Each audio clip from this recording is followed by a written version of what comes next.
Salary.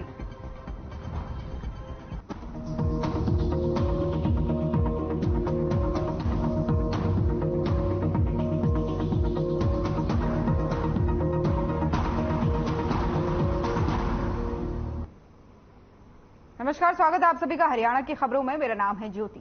Ghaziabad में rapid rail के निर्माण का निरीक्षण हुआ और पीएम मोदी के प्रस्तावित कार्यक्रम को लेकर सीएम योगी आदित्यनाथ निरीक्षण करने पहुंचे।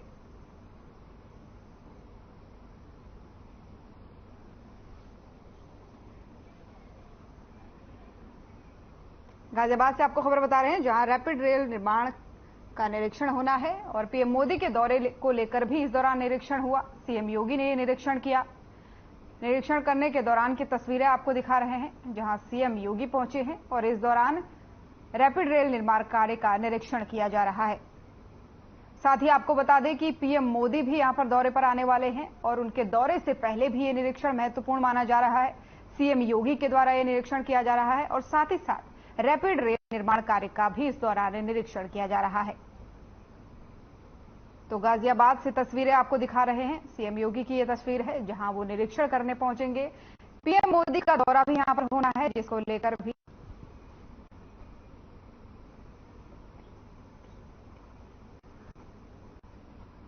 तो पीएम मोदी के दौरे को लेकर भी यह निरीक्षण महत्वपूर्ण माना जा रहा है और सीएम योगी के द्वारा यह निरीक्षण किया जा रहा है।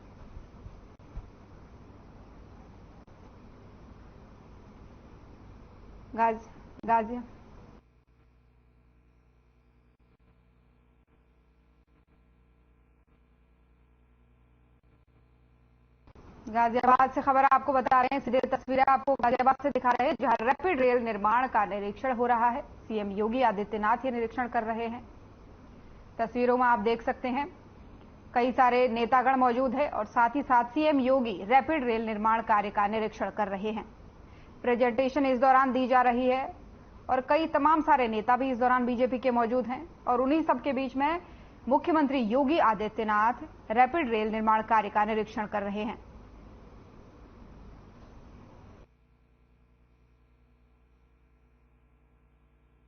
और साथ ही आपको बता दें कि पीएम मोदी के दौरे को लेकर भी सीएम योगी आदित्यनाथ ने निरीक्षण किया है।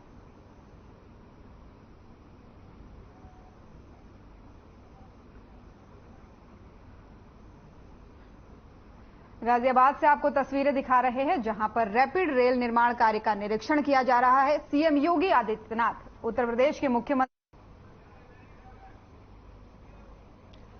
सीएम मनोहर लाल ने कांग्रेस के जातिगत जनगणना के ऐलान पर बयान दिया है। उन्होंने कहा कि कांग्रेस का ये कदम समाज की एकता को धक्का देने वाला है। जातिगत जनगणना देश के हित में नहीं है।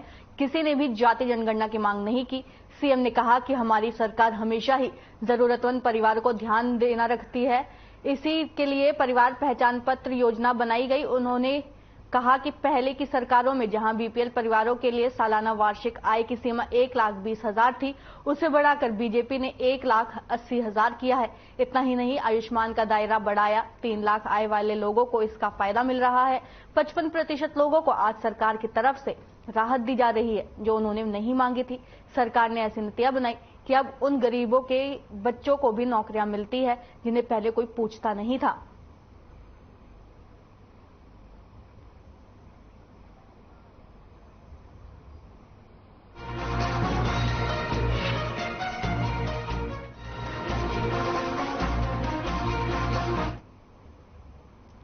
सीएम मनोहर लाल की अध्यक्षता में बुधवार को मंत्रिमंडल की बैठक हुई, जिसमें मीडिया कर्मियों के हित में एक और अहम निर्णय लिया गया। इस संबंध में जानकारी देते हुए सीएम ने बताया कि हरियाणा के 60 वर्ष से अधिक आयु के मान्यता प्राप्त मीडिया कर्मियों के लिए पेंशन योजना में संशोधन में संबंधित एक प्रस्ताव को मंजूरी दी गई है। इस निर्णय के बाद राज्य सरकार द्वारा पहले से चलाई जा रही पत्रकार पेंशन योजना के तहत मान्यता प्राप्त मीडिया कर्मियों की पेंशन 10,000 रुपए से बढ़ाकर 15,000 रुपए प्रतिमाह दी जाएगी।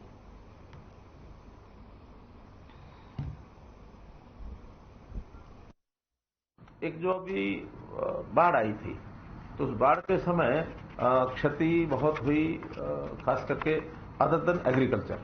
तो एग्रीकल्चर का एक पोर्टल हमने बनाया क्षतिपूर्ति का किसानों के लिए। एक हमने एग्रीकल्चर के अलावा, मानो किसी का पशुधन है, डेथ हो गई, किसी का मकान गिर गया, किसी का इंडस्ट्री एरिया है तो उसमें कोई नुकसान हो गया, किसी का बाजार में दुकान है उसका नुकसान हो गया, घर गिर गया है, या घर में कोई रिपेयर वगैरह के लिए वो कोई उसमें दरार आ गई, तो ऐसे सब विषयों पर एक क्षतिपूर्ति का सिस्टम हमने बनाया था। तो आज आपके सामने एग्रीकल्चर को छोड़ करके बाकी जो हमारी असेसमेंट हुई है उस असेसमेंट के हिसाब से कुछ जो राशि है वो हम उसको पोर्टल के ऊपर सबको जो प्रेषित करेंगे। आपको जानकारी है कि पहले जैसे 47 लोगों की तो इस बाढ़ में मृत्यु हुई थी और उसमें सबको 4-4 लाख रुपए हमने जैसे ही ये जानकारी पूरी इकट्ठी हुई थी, क्योंकि उसमें बहुत ज्यादा उसकी जांच करने में, वेरीफाई करने में टाइम नहीं लगता है। डेथ है तो डेथ पता लग ही जाता है, लेकिन बाकी चीजों में वेरीफाई।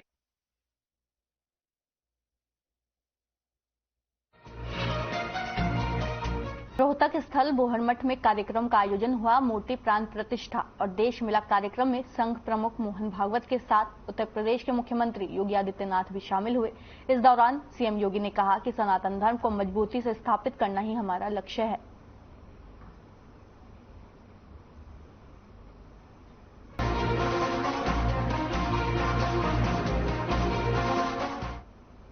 खबर बाडरा से है, जहां हरियाणा सरकार ने जनसंवाद कार्यक्रम का आयोजन किया। इस कड़ी में भिवानी महेंद्रगढ़ से भाजपा सांसद चौधरी धर्मवीर से बाडरा हलके के ग्रामीणों की शिकायत सुनी। ग्रामीणों की समस्याएं सुनते हुए अधिकारियों को तुरंत समाधान के निर्देश दिए। उन्होंने कहा अधिकतर समस्याएं लोकल ही थी, जिसका मौके पर मौजूद अधिकारियों को निर्देश दिए गए हैं कि उनका तुरंत समाधान किया जाए। पत्रकारों ने जब सवाल पूछा कि हमास और इजराइल की लड़ाई में देश का क्या स्टैंड है, तो सांसद चौधरी धर्मवीर ने कहा कि हमारा देश भारत आतंकवाद को खत्म करना चाहता है और हमारी सरकार का स्पष्ट संदेश है कि हम इस लड़ाई में इजराइल के साथ हैं, क्योंकि आतंकवाद किसी भी शांतिप्रिय देश के लिए उचित नहीं है।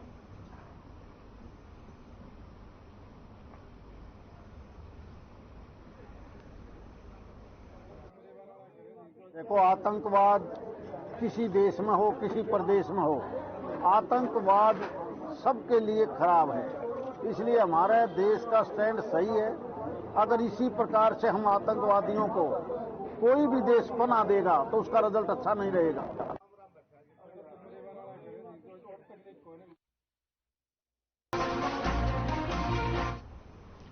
बहादुरगढ़ के एक नागरिक अस्पताल में बड़ा घोटाला सामने आया है। आरोप है कि डाटा एंट्री ऑपरेटर मोहित के माता पिता, जीजा बहन और मामा मामी भी सिविल हॉस्पिटल में कार्यरत दिखाई दिए हैं, जबकि वो किसी भी हॉस्पिटल में आए ही नहीं है।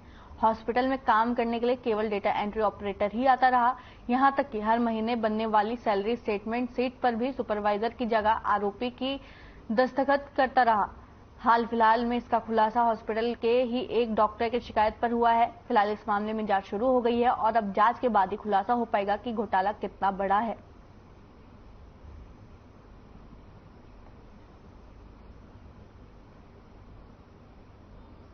हमें एक शिकायत प्राप्त हुई है जिसमें HKRN से संबंधित है और उसके लिए हमने यहीं से एक कमेटी गठित कर दी है। जो भी जांच में निकल के आएगा उसके उपरांत नियमानुसार कार्रवाई की जाएगी। सभी सिविल हॉस्पिटल में काफ़ी कुछ घोटाला है। ये भी कोई नया घोटाला नहीं है।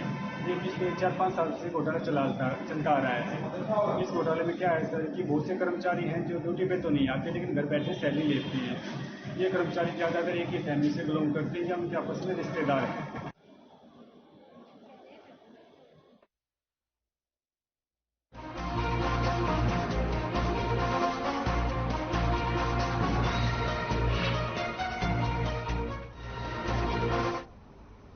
अब खबर भिवानी से है, जहां शिक्षा विभाग ने सरकारी स्कूलों में पढ़ने वाले बच्चों की झिझक खत्म करने के लिए नई पद्धति निकाली है। शिक्षा विभाग ने 5 अक्टूबर से लेकर 15 अक्टूबर तक जिले में प्रत्येक स्कूल में रामलीला का मंचन करने का निर्देश दिया है।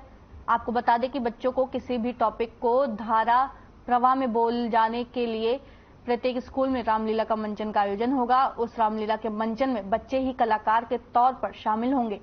बच्चों को उनकी क्लास के हिसाब से रामलीला के मंचन टॉपिक दिए जाएंगे। बड़े बच्चों को बड़े तो छोटों को छोटे टॉपिक दिए जाएंगे ताकि वे आसानी से उनको याद कर सके।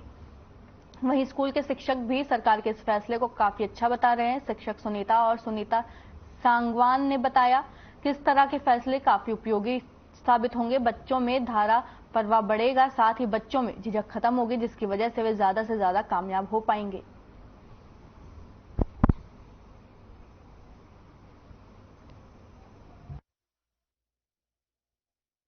जी, निपुण हरियाणा कार्यक्रम के तहत बच्चों में जो भाषा के प्रभाव को बढ़ाने के लिए तरह तरह के आयोजन किए जा रहे हैं। नाटक मंचन का आयोजन हो गया और अलग अलग गतिविधियों के माध्यम से हम बच्चों के भाषा प्रवाह को जारी रख रहे हैं। उसके माध्यम से उसी के हिसाब को ध्यान में रखते हुए आज हमने जो राजकीय मॉडल संस्कृति प्राथमिक पाठशाला सुई में भी एक रामलीला मंचन का आयोजन किया। इसमें बच्चों ने बढ़ चढ़कर भाग लिया। बहुत से बच्चे बच्चे सारे इतने उत्सुक थे कि हमें ये मुश्किल हो गया कि किस बच्चे को हम सेलेक्ट करें, किसको छोड़ दें। लेकिन हम नेक्स्ट टाइम पर जो बच्चे हमारे बच गए उनका नेक्स्ट टाइम पर जरूर उनका भी भागीदारी उसमें रहेगी। ये ऑलरेडी जो है हरियाणा के अंदर निपुण हरियाणा कार्यक्रम चल रहा है, जिसमें बच्चे की भाषा और उसकी जो गणना है, न्यूट्रेसी है, उस पर जो है पकड़ बनाने के लिए टैलेंट कार्यक्रम चल रहा है। और उसी की कंटिन्यूटी में 5 अक्टूबर से 15 अक्टूबर तक हमने सभी विद्यालयों में जो है रामलीला का मंचन करवा रहे हैं, जिसमें कक्षा 5 के बच्चों को जो है प्राथमिकता दी जाएगी। और जो उस रामलीला के मंचन में जो हमने दृश्य फाइनल किए, 6 दृश्य हमने किए हैं, कोई भी स्कूल 1 या 2 दृश्य को जो है उसका मंचन कर सकता है। साथ ही उसमें छोटे बच्चे जहाँ छोटे संवाद हो उसके लिए हैं, जो बड़े बच्चे उनको बड़े संवाद के लिए रखा जाएगा।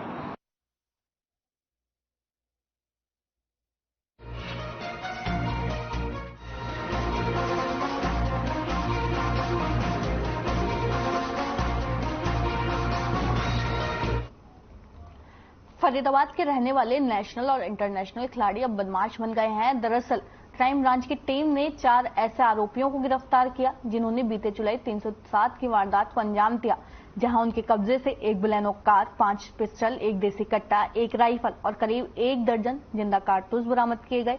ये चारों आरोपी फरीदाबाद के रहने वाले हैं, जिनमें से 3 आरोपी मुजेड़ी और 1 आरोपी नीमका गांव का रहने वाला है। वहीं मुजेड़ी के तीनों आरोपियों में से 2 आरोपी नेशनल और इंटरनेशनल ताइक्वांडो और किक बॉक्सिंग के खिलाड़ी भी रह चुके हैं। फिलहाल पुलिस इन आरोपियों को कोर्ट में पेश कर रिमांड पर लिया है।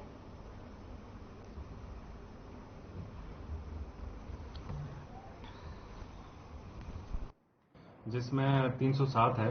जुलाई महीने में एक लड़ाई झगड़ा और हत्या के प्रयास का एक मुकदमा दर्ज हुआ था सिटी वल्लभगढ़ पुलिस स्टेशन में। उसमें लगभग 3 महीने से फरार थे।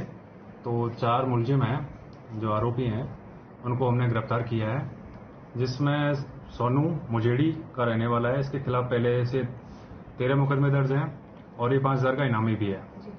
इसके बारे में मैं बताना चाहूँगा, जैसा कि पूछताछ में आया, इन्होंने बताया कि ये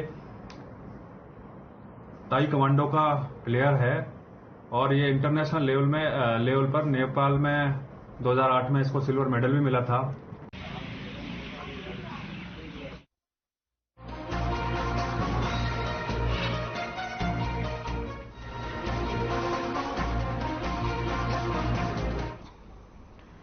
कुरुक्षेत्र के शाहबाद में रसगुल्ला फैक्ट्री पर खाद्य सुरक्षा विभाग और सीएम फ्लाइंग ने संयुक्त रूप से कार्रवाई की। वहीं जांच टीम ने मौके पर मिले सामान के सैंपल भी लिए। कार्रवाई की जानकारी देते हुए फूड सेफ्टी अधिकारी डॉक्टर अमित चौहान ने बताया कि गुप्त सूचना के आधार पर पुलिस ने कार्रवाई की है। दुकान के पास से कोई भी लाइसेंस बरामद नहीं हुआ। उन्होंने कहा कि जो रसगुल्ले तैयार किए गए और सामान आदि के सैंपल भी ले लिए गए हैं। उन्होंने आगे ये भी बताया कि सैंपल की रिपोर्ट आने के आधार पर आगे की कार्रवाई की जाएगी।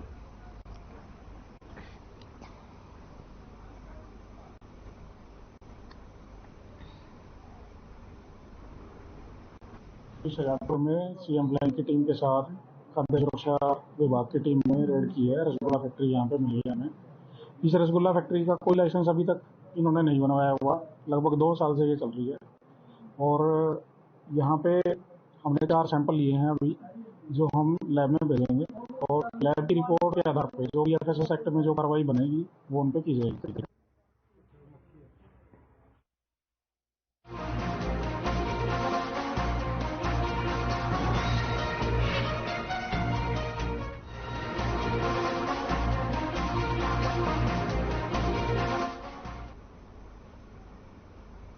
रतिया एसडीएम जगदीश चंद्र ने कृषि विभाग के अधिकारियों के साथ कीटनाशक दवाइयों की दुकानों पर दस्तक दी, जिसे लेकर दुकानदारों में हड़कंप मच गया। वहीं एसडीएम ने कीटनाशक दवा विक्रेताओं की दुकानों की चेकिंग के साथ ही गुणवत्ता की जांच के लिए कीटनाशक दवा विक्रेताओं के प्रतिष्ठानों पर औचक निरीक्षण किया।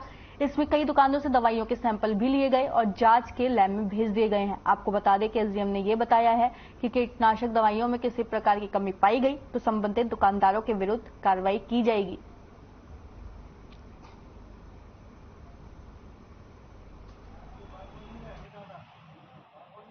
मामला नहीं, ये रूटीन की चेकिंग है। इसके अंदर हमने हमारे जो 2 QCI हैं, एक एसडीओ एग्रीकल्चर वाले हैं, तहसीलदार साहब हैं, एक पूरी टीम बना के आज हम जितनी भी पेस्टिसाइड के और फर्टिलाइजर्स की दुकानें हैं वहाँ पर इनकी सैंपलिंग करवाएंगे। फिर जो सैंपल लेके कलेक्ट करके हम इनको आगे लैब में भेजेंगे। उसके बाद जो रिजल्ट आएगा उसके बाद आगे कार्रवाई करेंगे।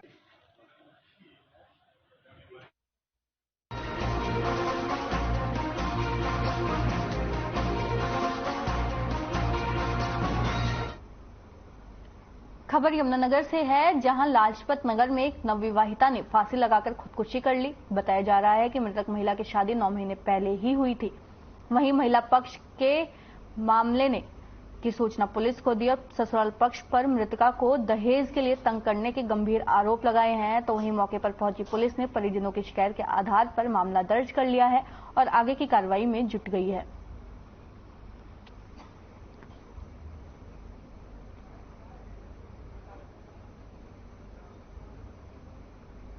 मेरी बहन भी आई है यहाँ पे। आज रात को 1:30 बजे हमारे पास खबर गई थी कि आपकी बेटी खत्म हो गई। बस इतनी ही खबर देनी है, बाकी हमें भी आए। ये लोग परेशान करते थे उसको दहेज के लिए। क्या नाम है आपकी बहन का? आशा।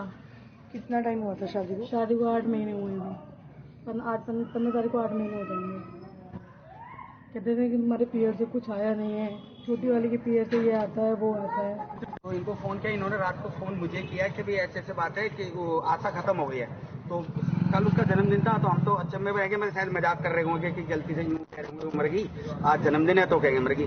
तो ऐसी मैं सोचा तो फोन करा, तो आशा को फोन किया, आशा ने फोन नहीं उठाया। अब वो तो मरी है तो फोन छोड़ जाएगी।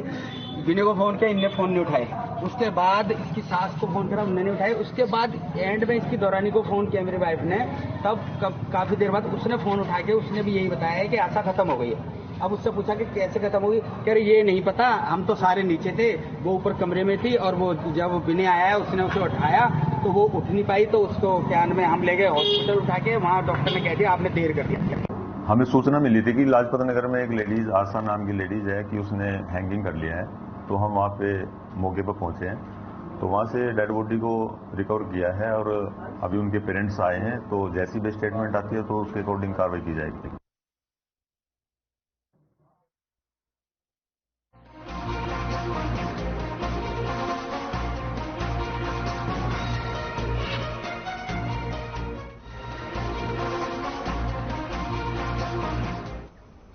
मामला बल्लभगढ़ बस अड्डे मार्केट के पास का है, जहां दुर्गा शक्ति की 2 महिला पुलिसकर्मी सड़क हादसे का शिकार हो गई और उनका इलाज बल्लभगढ़ के सिविल अस्पताल में चल रहा है। आपको बता दें कि दुर्गा शक्ति पुलिस टीम की 2 महिला पुलिसकर्मी अपनी स्कूटी पर सवार होकर ड्यूटी पर निकली थी। तभी ऑटो चालक ने लापरवाही से उनकी स्कूटी में टक्कर मार दी, जिसमें दोनों पुलिसकर्मी गंभीर रूप से घायल हो गई। तो वहीं सूचना पर पहुंची पुलिस की तरफ से मामले की कार्रवाई की गई है।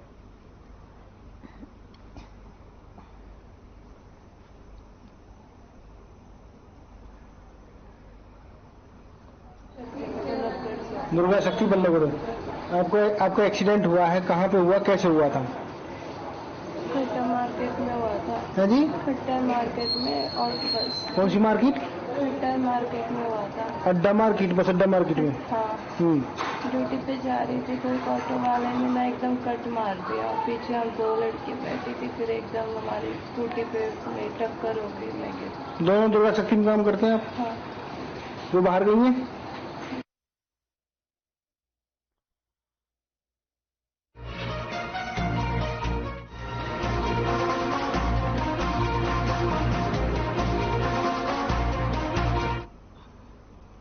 फरीदाबाद के सिविल अस्पतालों में साइकिल चोरी करते हुए 2 चोरों को सिविल अस्पताल चौकी पुलिस के जवानों ने पकड़ लिया और स्थानीय पुलिस के हवाले कर दिया। आपको बता दें कि चोर सरेआम पुलिस से हाथ छुड़ाकर भाग गए, जिसमें एक चोर बड़ी तेजी से भाग गया, जिसकी तस्वीरें कैमरे में कैद हो गई। फिलहाल पुलिस ने एक चोर को पकड़ लिया है, जिससे पूछताछ की जा रही है।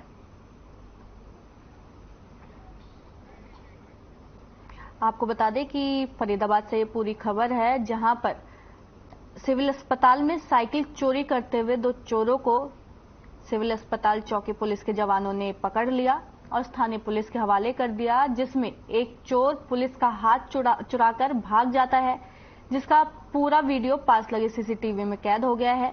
फिलहाल पुलिस ने एक चोर को अपनी गिरफ्त में ले लिया, जिससे आगे की पूछताछ की जा रही है।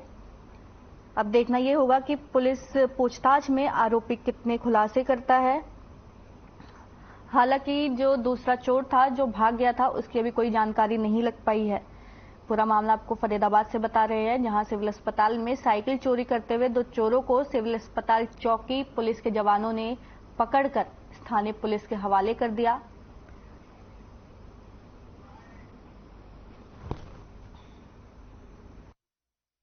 लाइव में इसके साथ एक बार आया, लाइव में एक ही बार आया मेरे साथ। कैसे चुरा देते तुम? ये ताला चुराया था इसने। तो कितनी करी है चोरी? ये इसके साथ एक बार आया हूँ। कहाँ के रहने वाले हो? मैं 1 नंबर का रहने वाला हूँ। कौन सी जगह? ये बाटे पनीर वाले के साथ यही लेके आया हूँ। मैं डीजे काम करता हूँ। तो कहाँ बेचते थे तुम ये साइकिल? मैं बेच नहीं देना, पता यही लेके जाता बेचते यही है। यहीं कहीं बेच देता है। कितने रुपए में, कैसे? 200 रुपए में। आज सर हुआ था, हम आए थे नगर निगम में, जो ये मोदी वाले रोड पटरी वाले हैं जो फार्म भरे जा रहे हैं, तो इसके लिए हम थोड़ी जरूरत पड़ रही थी, हम पैसे लेने आए थे। फार्म भर जाएगा, हम समाधान हो जाएगा। तो हम नगर निगम में अंदर जाके हमने लॉक कर दी। साइकिल लॉक करने के बाद हम उसमें रूम में गए, तो वहाँ पे काफी भीड़ थी। हमको आधा पौना घंटा लाइन में चलते चलते हो गया था।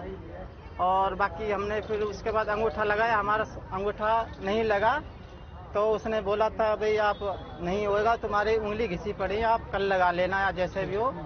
हम वापिस आए तो हमने अपनी साइकिल के पास गए तो मुझे साइकिल नहीं मिली। हमें तो इतला मिले बाबा है जी, वो तफ्तीश करने के बाद बताएंगे क्या हुआ। ठीक है ना? फिर भी क्या चुराते थे नहीं पता, हमें तो 112 कॉल मिली, हम तुरंत आ गए। अब तफ्तीश करेंगे, उसके बाद पूछताछ करके बताएंगे। नहीं पता अभी, वो गए हुए हैं देखने के लिए।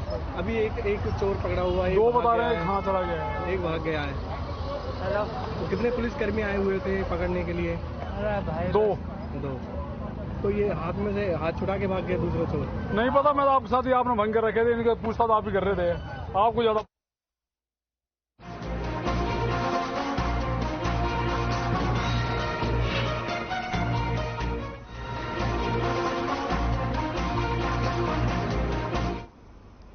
कुरुक्षेत्र के गीता ज्ञान संस्थान में 15 से 24 अक्टूबर तक भव्य अंतर्राष्ट्रीय रामलीला महोत्सव का आयोजन होने जा रहा है। अंतर्राष्ट्रीय रामलीला महोत्सव आयोजन समिति के अध्यक्ष डॉक्टर वेद प्रकाश टंडन ने बताया कि दिल्ली एनसीआर के स्कूलों और गुरुकुल के छात्रों द्वारा मंचित किया जाने वाला यह अपनी तरह का एक अनूठा आयोजन होगा।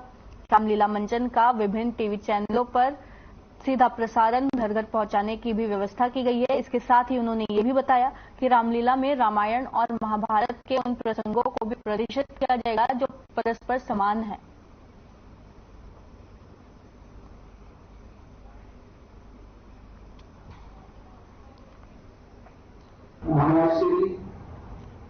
आपके सानिध्य में एक बहुत बड़ा कार्य होने जा रहा है, जिसमें बाल युवा संस्कार योजना के अंतर्गत, क्योंकि बच्चों में और युवाओं में संस्कारों की हमें कमी महसूस होती है आजकल की। उस योजना के तहत आपने हमें आशीर्वाद दिया, आपका सानिध्य दिया, तो हम कुछ क्षेत्र में ऐसी पावन दिवस पर इस कार्य को करने जा रहे हैं।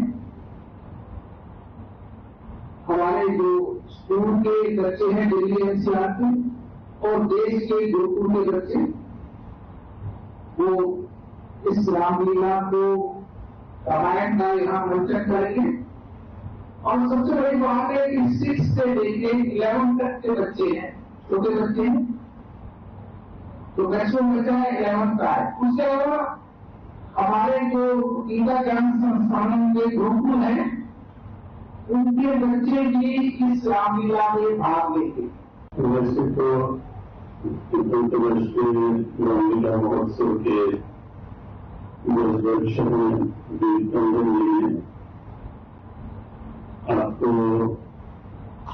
समग्र जानकारी दे दी है कि 15 अक्टूबर से 24 अक्टूबर तक 15 को प्रथम नवरात्र है और 24 को विजयदशमी दशहरा है।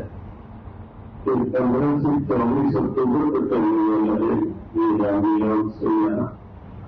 उसका स्वरूप कहाँ से प्रारंभ हुआ, कैसे उनको प्रेरणा मिली और उस क्रम में कैसे वो यहाँ तक कुरुक्षेत्र युद्ध की स्थली में पहुंचे और उनके भाव के अलग अलग तीर्थों में और पवित्र नदियों या सरोवरों के तट पर रामलीला का मंथन हो, ऐसे भाव के साथ उनके यहाँ